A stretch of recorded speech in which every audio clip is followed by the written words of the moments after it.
அரக்கு மாளிகை கதையின் தொடர்ச்சி. ஸ்ரீமான் நாராயணனுக்கு சில தினங்களாகவே உடல் அயர்வு அதிகமாகிக் கொண்டு வந்தது. தமது மனைவியின் உற்சாகத்தை பங்கப்படுத்தக்கூடாது என்று சிரமப்பட்டு தனது சக்தியெல்லாம் உபயோகித்து அவளுடன் தினசரி காலையில் டென்னிஸ் விளையாடினார். 20 வயது இளைஞனைப் போல் மாடிப்படிகளில் வேகமாக இறங்கி ஓடினார். நாடகம், நடனம், கண்காட்சி என்று ஊரில் நடைபெறும் கேளிக்கைகளுக்கு மனைவியுடன் அலைந்து திரிந்தார். யௌவனத்திலே திளைக்கின்ற மனிதனைப் போல் சிந்தையிலே மகிழ்ச்சி குமிழிட்டு பெருக்கெடுத்து பொங்கியது என்றாலும் உடலில் அதற்குண்டான வலிமை இருக்கவில்லை. இந்த உண்மையை அவர் உணர்ந்திருந்தும் தம்மைத் தாமே ஏமாற்றிக் கொள்ள துணிந்தார். முதல் நாள் தமது மகன் போட்டியிட்டு கொண்டு ஓடி ஓடி 4 செட் டென்னிஸ் ஜெகதீசனுடன் விளையாடினார். அதனால் ஏற்பட்ட களைப்பை அவரால் தாள முடியவில்லை. அத்துடன் நாவிற்கு ருசியாக கிட்டா சமைத்திருந்த உணவு வகைகளை அளவு தெரியாது உண்டுவிட்டிருந்தார். அந்திப் பொழுதில் வேடிக்கையாக மனைவியுடன் பேசிக்கொண்டு தோட்டத்தை ஒரு முறை வளைய வந்த பொழுது அவருக்கு லேசாக தலை சுற்றியது, வயிற்றை புரட்டியது. இதோ வந்துவிட்டேன் என்று சொல்லிவிட்டு விரைவாக மாடிப்படிகளில் ஏறினார். மாடி அறையில் விளக்குகளை துடைத்து கொண்டிருந்த வஜ்ரவேலு தடால் என்று ஏதோ கீழே விழும் சப்தம் கேட்டு ஓடிச் சென்று பார்த்தான். ஸ்ரீமான் நாராயணன் அடியற்ற மரமென மாடிப்படிகளின் முடிவில் வராந்தா மீது மயக்கமாக விழுந்து கிடந்தார். விஷயத்தை கேள்விப்பட்டதும் சௌமினியும் 2 பிள்ளைகளும் ஓடோடி வந்தனர். வஜ்ரவேலு செய்த பணிவிடைகளின் பயனாக சிறிது பொழுதில் மயக்கம் தீர்ந்து சோஃபாவின் மீது சோர்வுடன் சாய்ந்து கொண்டிருந்தார் பெரியவர்.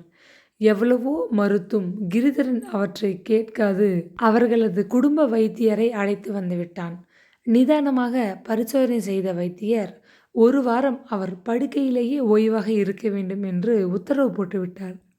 நோயாளியாக படுக்கையிலே கட்டுண்டு கிடக்க நாராயணனுக்கு பிடிக்கவில்லை. தமது இளம் மனைவி என்ன எண்ணுவாளோ என்ற அச்சம் ஒருபுறம் உள்ளத்தை வாட்டியது. எனக்கு ஒன்றுமில்லை, வத்தல் குழம்பு உடம்பிற்கு ஒத்துக்கொள்ளவில்லை, பித்தம் அதிகரித்து விட்டது என்று சௌமினியிடம் தைரியம் கூறி வந்தார். 1 வாரம் எப்படியோ சென்று விட்டது. முதல் நாள் இரவு அவரை வந்து கவனித்த வைத்தியர் அவர் மறுநாள் எழுந்து ஸ்நானம் செய்துவிட்டு வீட்டிற்குள் நடக்கலாம் என்று தமது உத்தரவை தளர்த்திவிட்டு போயிருந்தார். அவ்வளவுதான். மறுதினம் விடியும் முன்பே எழுந்து நன்றாக ஸ்நானம் செய்துவிட்டு பட்டுக்கரை வேஷ்டியும் மல்பாடியுமாக மாப்பிள்ளை போல் உல்லாசமாக முன்ஹால் சோஃபாவில் சாய்ந்து கொண்டிருந்தார் நாராயணன். எதிர்புறத்து ஜன்னல் அருகே சுவரில் சாய்ந்து கொண்டு தோட்டத்தை பார்த்த வண்ணம் கிரிதரன் நின்று கொண்டிருந்தான். தொழிற்சாலைக்கு புறப்படும் முன் வைத்தியர் வந்து தந்தையை பரிசோதித்து தெரிவிக்கும் அபிப்பிராயத்தை அறிந்து கொள்ள மிகவும் ஆவலாக இருந்தான் அவன். இடதுபுறத்து ஜன்னல் வழியே சுல்லென்று வீசிய காலை வெயிலின் ஸ்பரிசத்தை அனுபவித்த வண்ணம் ஜெகதீசனும் சௌமினியும் ஒரு சிறு மேஜையை சுற்றி அமர்ந்திருந்தார்கள்.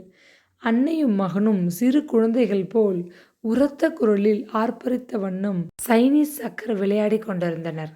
அடிக்கொரு தடவை இடியடியென ஜெகதீசன் கைகொட்டி நகைத்ததையும் பதிலுக்கு கலுக்கென்று மோகனமாக சௌமினி சிரித்ததையும் கேட்டு வெறுப்புடன் கிரிதரன் முகத்தை மறுபக்கம் திருப்பிக் கொண்டான். சிறிய அன்னையின் விளையாட்டுத்தனமும் வேடிக்கையான சம்பாஷணையும் அவனுக்கு சகிக்கவில்லை. மூத்த மகனது மனப்போராட்டங்களை சிறிதும் உணர்ந்து கொள்ளாமல் நாராயணன் தமது இளைய மனைவியின் பேரெழிலை ஓரக்கண்ணால் பருகிய வண்ணம் இருமாந்து அமர்ந்திருந்தார். இத்தனை அழகான பெண்ணை மனைவியாக கொண்டு விட்டேன், என்னே என் சாமர்த்தியம் என்பது போல் இருந்தது பரவசக்கலை பரவிய அவரது முகபாவம். அன்று வெள்ளிக்கிழமையாதலால் காலையில் எண்ணெய் தேய்த்து ஸ்நானம் செய்து உலர்த்திய கூந்தலை காதுகளின் மீது புரளும்படி தளரவிட்டு இடைவரை நீண்டு தொங்கும்படி பின்னலிட்டு கொண்டிருந்தாள் நாராயணனின் அருமை பத்தினி. பின்னலின் ஆரம்பத்திலேயே ஒரு சிறு சுமையாக மகிழம் பூச்சரங்கள் தொங்கிக் கொண்டிருந்தன. இடையே துவண்ட கருப்பு பட்டுச் சேலையும் பாதாம் வர்ண நூல் சோழியும் அவள் மேனியின் பளபளப்பை எடுத்து காட்டின. மென்மையான அவளது கழுத்தை கட்டிக்கொண்டு ஊசலாடியது ஒரு மெல்லிய பொற்சங்கிலி. அதிகமான ஆபரணங்கள் ஏதும் அணிந்திராவிடனும் தனது இயற்கை அழகினாலேயே கண் கவரும் வனப்பு மிக்க எழிலோவியம் போல் அவள் அமர்ந்திருந்த ஒரு நிலையை மீண்டும் மீண்டும் உற்று நோக்கி பெருமிதத்திலே பூரித்து போய் உட்கார்ந்திருந்தார் நாராயணன். ஆர்ப்பாட்டம் ஏதுமின்றி சப்தமிடாது எதிரே வைத்தியர் வந்து நிற்பதை உணர்ந்ததும் நாராயணன் திடுக்கிட்டு நிமிர்ந்து உட்கார்ந்து கொண்டார். எச்சரிக்கை ஏதுமின்றி ஆனந்த நிலையத்தில் எங்கும் புக உரிமை பெற்றிருந்தார் சுந்தரேசன். அப்படியே சாய்ந்து கொண்டு இருங்கள், பரவாயில்லை என்று கூறிவிட்டு நாற்காலி ஒன்றை இழுத்து அருகில் போட்டுக்கொண்டு அமர்ந்தார் வைத்தியர். அவர் தமது பெட்டியை திறப்பதை கண்ணுற்றதும் சௌமினி எழுந்து அருகில் வந்து கணவனுக்கு பின்னால் சோஃபாவின் கையை பிடித்து கொண்டு நின்றாள். கிரிதரன் கைகளை கட்டிக்கொண்டு மரியாதையாக வைத்தியருக்கு பின்னால் சற்று தூரத்தில் வந்து நின்று கொண்டான். ஜெகதீசனோ இருந்த இடத்தை விட்டு எழுந்திருக்கவில்லை. ஏதோ யோசனையுடன் விரல் நகங்களை கடித்து கொண்டு உட்கார்ந்திருந்தான். கணவனது உடல்நிலையில் தனக்குள்ள அக்கறையை தெரிவித்துக் கொள்ள விரும்பினாள் சௌமினி. இரவு இருமிக் கொண்டிருந்தார், அதை கொஞ்சம் கவனியுங்கள் என்று உத்தரவிடும் பாவனையில் சொன்னாள். சுந்தரேசன் அவள் கூறியதை காதுகளில் வாங்கிக் கொள்ளவே இல்லை. நிதானமாக வழக்கம் போல் நோயாளியை மெல்ல பரிசோதித்துவிட்டு எழுந்து ஸ்நான அறைக்குள் சென்று கரங்களை கழுவிக்கொண்டு வந்தார். பெட்டிக்குள் தமது சாமான்களை எடுத்து பத்திரப்படுத்திவிட்டு நாராயணன் பக்கம் திரும்பினார். அதிகமாக நீங்கள் ஓடி ஆடி உடலை அலட்டிக் கொள்ளக்கூடாது. தேகப்பயிற்சி உங்களுக்கு இப்பொழுது தேவையில்லாத விஷயம்.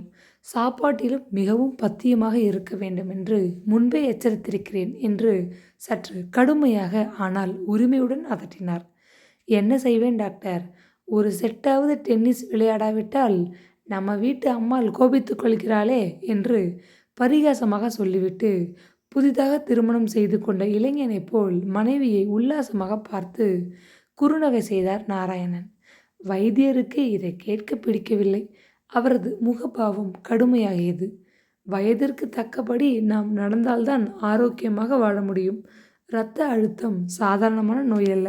அத்துடன் வேடிக்கையும் விளையாட்டும் கூடாது. உமது மனதிற்கும் உடலுக்கும் பத்தியம் தேவை. பொழுது போகவில்லை என்றால் கம்பராமாயணமோ பகவத்கீதையோ படியுங்கள் என்று கூறிவிட்டு பெட்டியை தூக்கி கொண்டு கிளம்பினார். வஜ்ரவேலு ஓடி வந்து அவரது கையில் இருந்த அதை வாங்கி கொண்டு கீழே இறங்கிச் சென்றான்.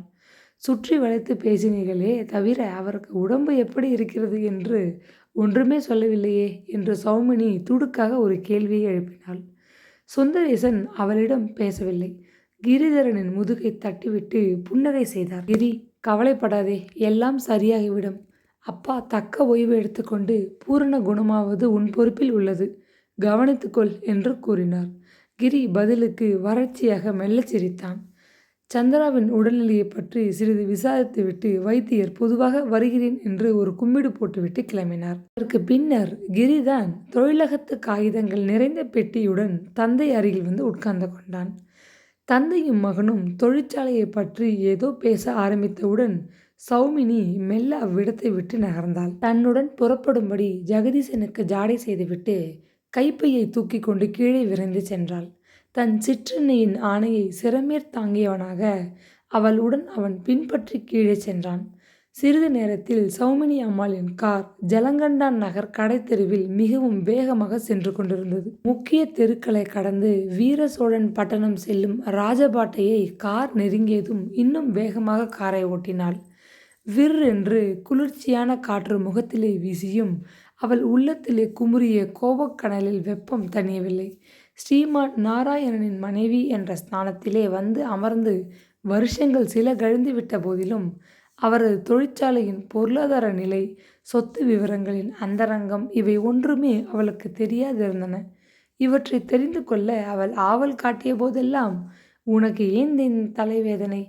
தொழில் நஷ்டம், கஷ்டம், லாபம் இவைகளெல்லாம் புருஷர்களின் பிறப்புரிமை.